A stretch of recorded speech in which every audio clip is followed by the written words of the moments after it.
بسم اللہ الرحمن الرحیم۔ باب ما جاء فی تعجیل العصر۔ اب عصر کے حوالے سے بھی احناف کا وہی اصول ہے کہ اصل تو پہلے وقت میں ہی نماز پڑھنا ہے، بہتر یہی ہے۔ البتہ عصر میں کس وجہ سے تاخیر کی گنجائش ہے؟ حق الصلاۃ، کیونکہ یہ اصول ہے کہ عصر جس نے پڑھ لی نا اس کے بعد وہ نفل نہیں پڑھ سکتا۔ تو عصر کے بعد چونکہ نفل ممنوع ہے اور نماز مسلمان کی سب سے مرغوب ترین چیز ہے، جیسے اس کو موقع ملے تو اس کو نماز پڑھنا کا موقع ضائع نہیں کرنا چاہیے۔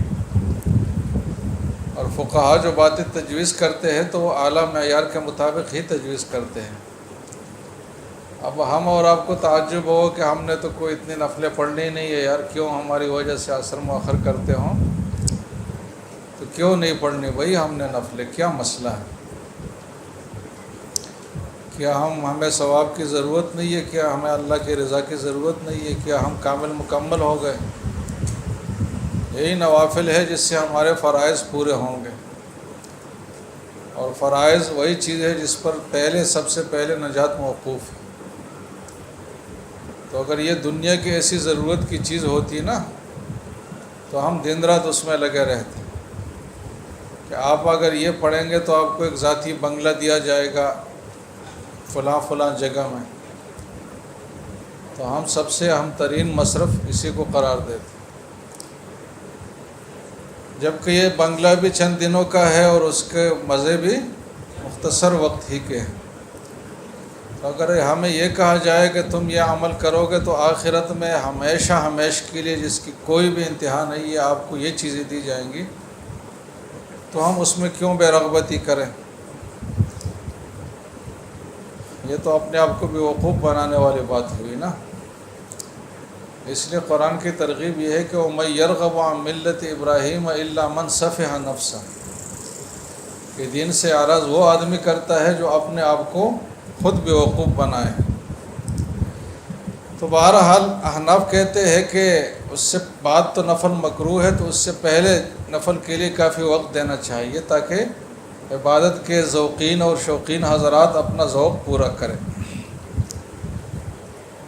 مزید یہ ہے کہ خود حضور صلی اللہ علیہ وسلم سے بھی فوری عصر کے نماز کا ثبوت نہیں ہے، بلکہ ثبوت جو ہے وہ تاخیر سے پڑھنے کا۔ یہ بات جو ہم نے کی ہے ویسے ادھر ادھر کی بات نہیں، یہ حقیقت یہ ہے، کیونکہ امام ترمذی نے 2 ابواب قائم کیے ہیں، پہلے باب اور دوسرے باب۔ پہلے باب پر عنوان لگایا ہے تعجیل العصر کا، لیکن اس میں جو حدیثیں نقل کی ہے وہ تعجیل میں کوئی صریح نہیں ہے، جیسے کہ ابھی آپ کے سامنے واضح ہوگا۔ اور آگے تاخیر عصر کے جو حدیث نقل کی ہے تو وہ بالکل صحیح بھی ہے اور صریح بھی ہے۔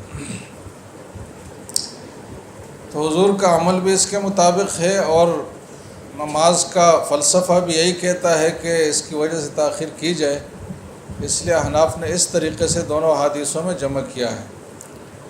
البتہ اتنی بات ہے کہ احناف جو ہے وہ فی الجملہ تاخیر کے قائل ہے، مطلب کچھ تاخیر، تھوڑی سی تاخیر۔ عصر میں بہت زیادہ تاخیر اگر ہو کہ وہ مکروہ وقت تک پہنچ جائے تو وہ سب کے نزدیک ناجائز ہے، مکروہ تحریمی ہے۔ تو فی الجملہ تاخیر میں گوئے کہ اختلاف ہے، تو باقی ائمہ کہتے ہیں کہ فی الجملہ تاخیر بھی نہیں کی جائے گی، جیسے وقت داخل ہوا تو فوراً نماز پڑھی جائے گی۔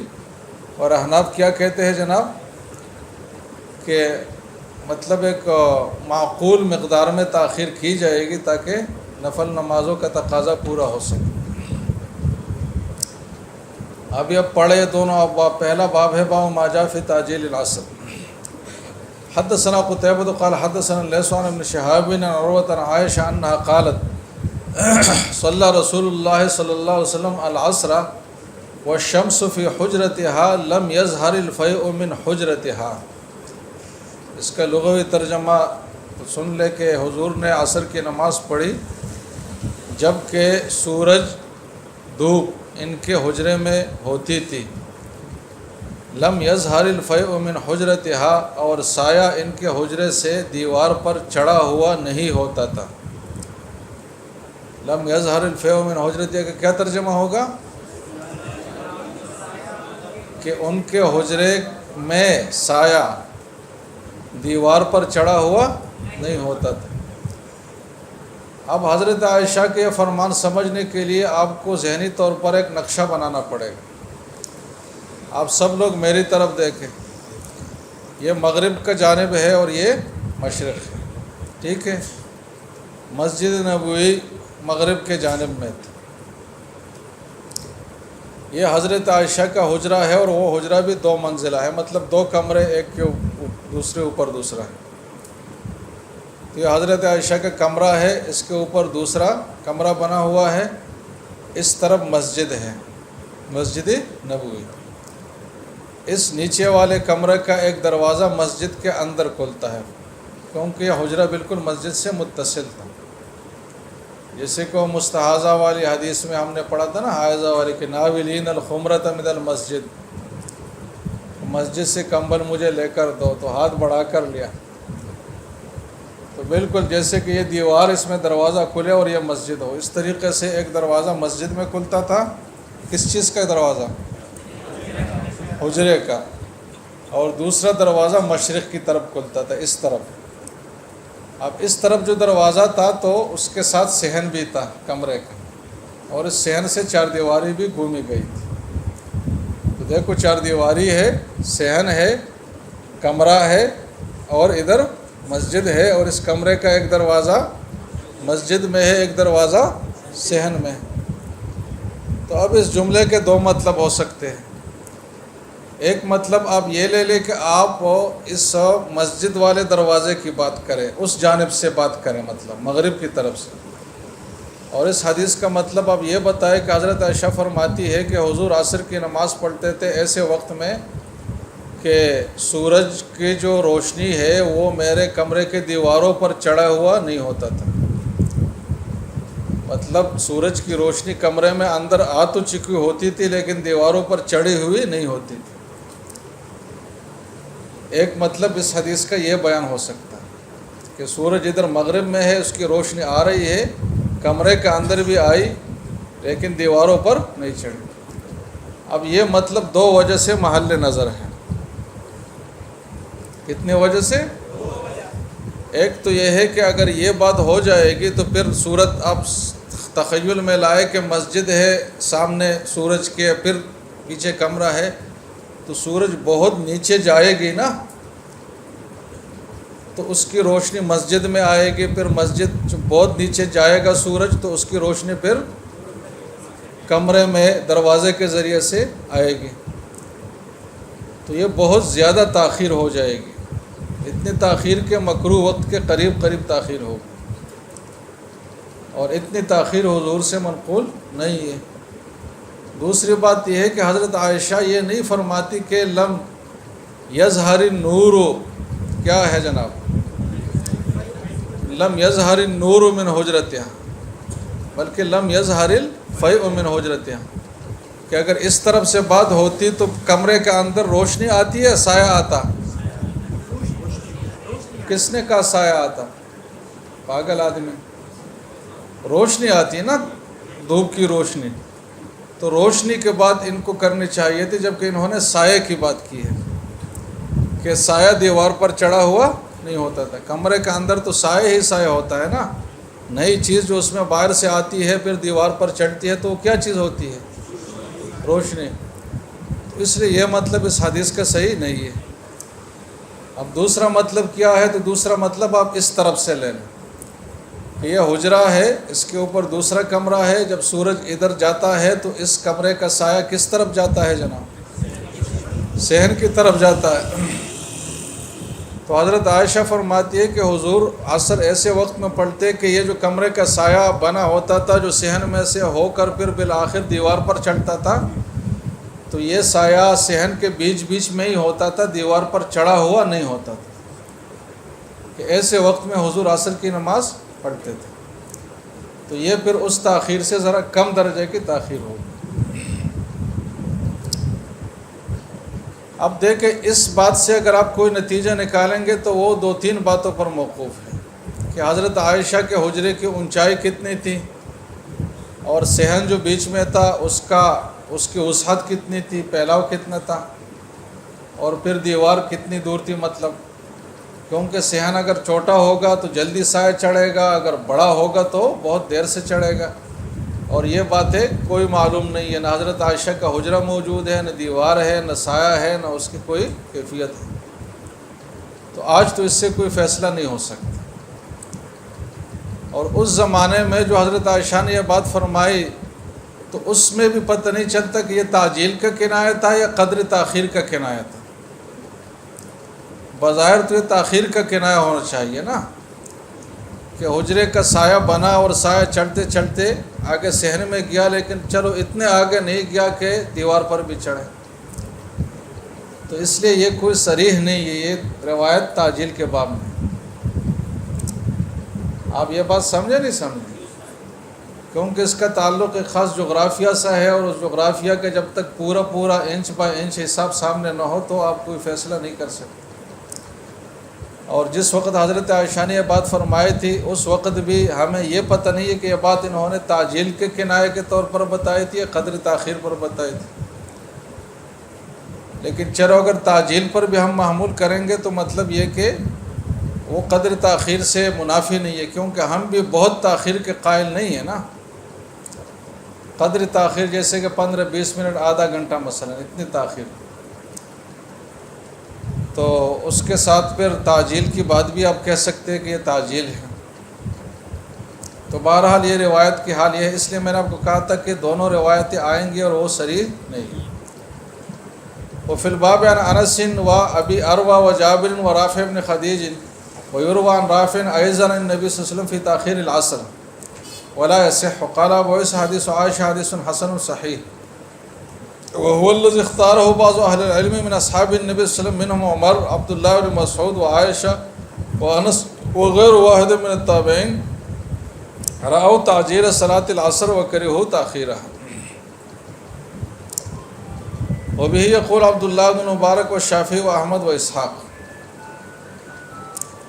اب اگلی روایت، وبه قال حدثنا علی بن حجر قال حدثنا اسماعیل بن جعفر عن العلاء بن عبد الرحمن، یہ ایک تابعی ہے، جو فرماتے ہیں کہ انہ دخل علی انس بن مالک، کہ حضرت انس کے پاس وہ چلے گئے، فی داری ہی بالبصرہ، جبکہ حضرت انس اپنے گھر میں تھے، اور یہ بصرہ کا واقعہ ہے۔ تو ساتھ مسجد تھی، مسجد میں انہوں نے ظہر کی نماز پڑھی اور پھر حضرت انس کے پاس چلے گئے۔ تو حضرت انس ضعیف العمر ہونے کی وجہ سے مسجد میں نہیں آتے تھے، گھر پر ہی نماز پڑھتے تھے۔ ودارہ بجنب المسجد، تو جب یہ لوگ چلے گئے تو فقال، حضرت انس نے فرمایا کہ قوموا فصلوا العصر، سب سے پہلے کھڑے ہو اور عصر کی نماز پڑھو، پھر بات چیت آگے اس کے بعد کریں گے۔ قال فقمنا فصلینا فلما انصرفنا، جب ہم نماز سے فارغ ہوئے تو حضرت انس نے ایک بات ہمیں فرمائی، یہی محل استدلال ہے، کہ سمعت رسول اللہ صلی اللہ علیہ وسلم یقول، کہ حضور سے میں نے سنا ہے کہ تلک صلاۃ المنافق، یہ منافق آدمی کی عادت اور اس کی نماز کی کیفیت ہوتی ہے کہ یجلس یرقب الشمس، وہ بیٹھا رہتا ہے ادھر ادھر کاموں میں مشغول ہو کر، اور وہ سورج گرنے کا اور غروب ڈوبنے کا انتظار کرتا رہتا ہے، حتی اذا کانت بین قرنی شیطان، جب سورج اتنا نیچے چلا جاتا ہے مغرب کی طرف کہ وہ شیطان کے دو سینگوں کے بیچ میں آ جاتا ہے۔ یہ ایک کنایہ ہے، اور یہ وہ وقت ہے جس میں سورج کے پجاری سورج کی عبادت کرتے ہیں۔ تو جب مطلب بالکل آخری وقت ہو جاتا ہے تو قامہ، یہ سست آدمی پھر کھڑا ہو جاتا ہے نماز کے لیے، فنقر اربعا، اور 4 ٹھونگے مارتا ہے مرغی کی طرح۔ اب 4 کیوں کہا؟ سجدے تو 8 ہیں، اس لیے کہ وہ 8 سجدے وہ اتنی جلدی ادا کرتے ہیں گویا کہ وہ لگتے 4 ہیں، مطلب بہت جلدی نماز پڑھتا ہے۔ لا یذکر اللہ فیہا الا قلیلا، اور اللہ کا ذکر اور تلاوت اس میں بہت کم کرتا ہے۔ تو اس لیے میں نے جلدی آپ کو عصر کی نماز پڑھائی تاکہ اس وعید سے ہم بچیں۔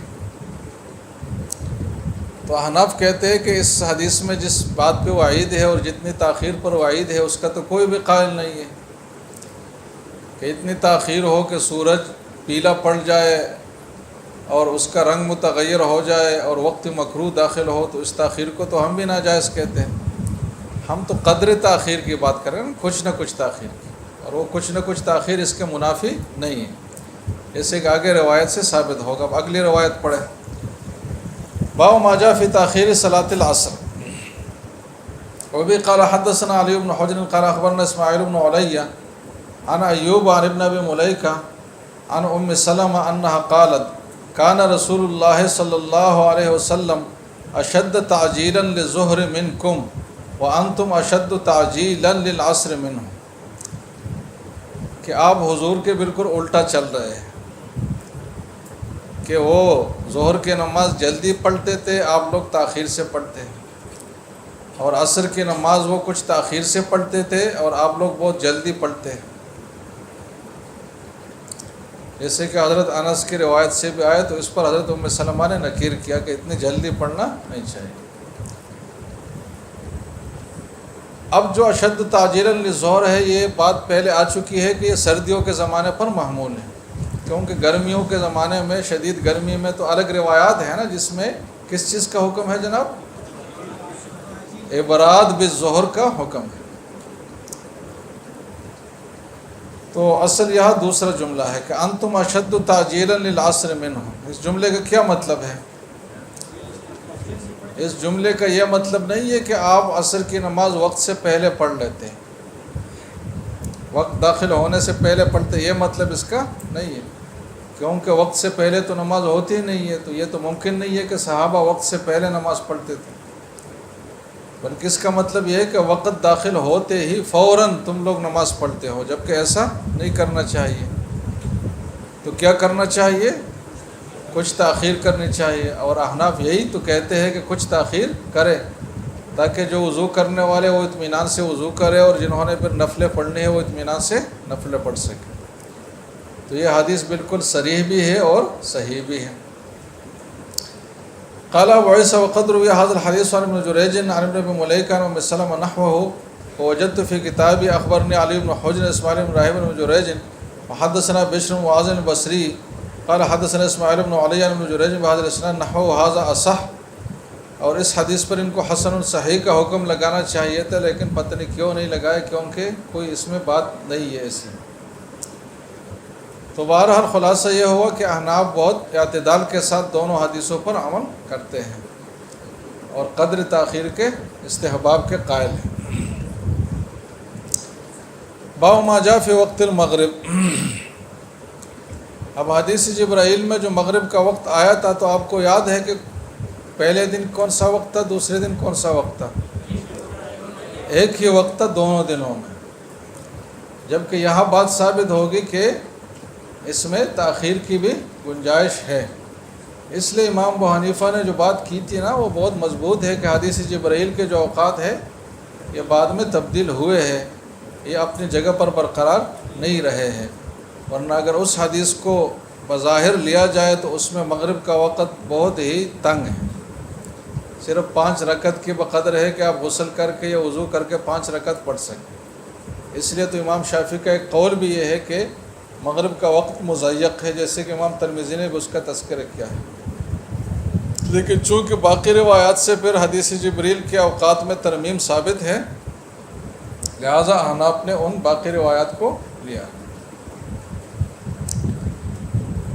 یہاں ایک بات تھوڑے سے نکتے کی رہ گئی، حضرت عائشہ کی جو روایت تھی باب ما جاء فی تعجیل العصر، ذرا دوبارہ اس پہ نظر ڈالیں۔ حضرت عائشہ کی تعبیر یہ ہے کہ صلی رسول اللہ العصر والشمس فی حجرتہا، تو اس میں استمرار کے صیغے نہیں ہے، ایک دفعہ کا بیان ہے، جبکہ حقیقت میں اس حدیث کا جو مضمون ہے نا وہ استمرار کا ہے۔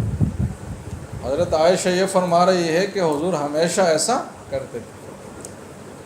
تو اس سے پتہ چلا کہ بعض اوقات حدیث میں جملہ قضیہ محملہ کی صورت میں ہوتا ہے، جس میں کوئی استغراق کے الفاظ لگے ہوئے نہیں ہوتے، لیکن اس کا مطلب استمرار کا ہوتا ہے۔ اور بعض اوقات اس کا عکس ہوتا ہے، جیسے کہ حضور صلی اللہ علیہ وسلم نے حج پوری زندگی میں کتنی بار کیا ہے؟ ایک بار کیا ہے، لیکن اس حج کے افعال کا بیان آپ اگر حدیث میں پڑھیں گے تو وہ استمرار کے صیغوں کے ساتھ کہ کان یفعل کذا و کان یفعل کذا، جبکہ وہ کام ایک ہی بار ہوا ہے۔ لہٰذا حدیث میں اس سے مطلب نہیں سمجھنا چاہیے کہ اگر کان یفعل کا صیغہ ہے تو آپ یہ دعویٰ کریں کہ ایک مستمر عمل تھا، دائمی عمل تھا، اور اگر کوئی سادہ صیغہ ہے تو آپ یہ دعویٰ کریں کہ یہ ایک وقت کا عمل تھا، بلکہ اس کا عکس ہو سکتا ہے، وہ آپ کو دوسرے قرائن سے معلوم کرنا ہوگا۔ بہرحال ایک نقطہ تھا اس میں۔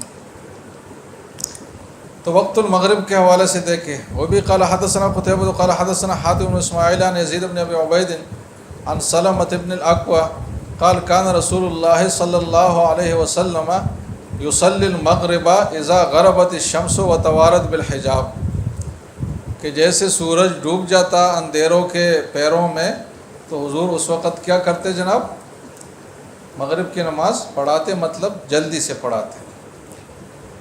وفي الباب عن جابر وزيد بن خالد وانس ورافع بن خديج وابي ايوب وحبيبه وعباس بن المطلب، وحديث العباس قد روي عنه موقوفا وهو اصح۔ قال ابو عيسى حديث سلمة بن الاكوع حديث حسن صحيح، وهو قول اکثر اہل العلم من اصحاب النبی صلی اللہ علیہ وسلم وبعض من التابعین اختاروا تعجیل صلاۃ المغرب، تو اس میں کسی کا اختلاف نہیں ہے کہ تعجیل مستحب ہے، وکرہوا تاخیرہا، اور تاخیر مکروہ ہے۔ البتہ تاخیر کی کراہت کے دو درجات ہیں، ایک تاخیر ہے اشتباک النجوم تک، کہاں تک جناب؟ اشتباک النجوم، اشتباک شبکہ سے ہے، شبکہ جال کو کہتے ہیں، کہ جب وہ ستاروں کے جال بن جائے۔ ستاروں کے جال کب بنتے ہیں؟ جب کلی فضا میں صحیح اندھیرا ہو جائے نا تو ستارے جال کی طرح محسوس ہوتے ہیں۔ تو یہ عشاء کے وقت کے قریب قریب وقت ہوتا ہے، تو اس استباق النجوم تک تاخیر تو مکروہ تحریمی ہے، لیکن اس سے پہلے پہلے جو تاخیر ہے وہ مکروہ تنزیہی ہے، اور 1 2 3 منٹ کی تاخیر تاکہ مقتدی آئے تو یہ نہ مکروہ تحریمی ہے نہ مکروہ تنزیہی ہے، بلکہ مباح ہے، جائز ہے، ایسے کہ آج کل ہمارے ہاں بھی ہوتے ہیں، بعض دوسرے مساجد میں بھی ہوتا ہے۔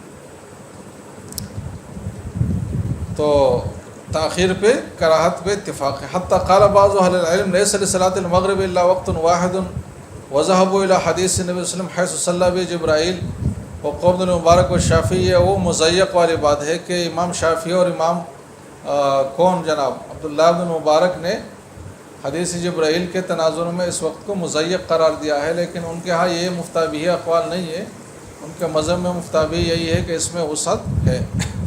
اور کب تک وسعت ہے جناب؟ شفق تک۔ البتہ شفق میں پھر اختلاف ہے کہ شفق احمر مراد ہے یا دونوں مراد ہے، ابیض اور احمر دونوں۔ بس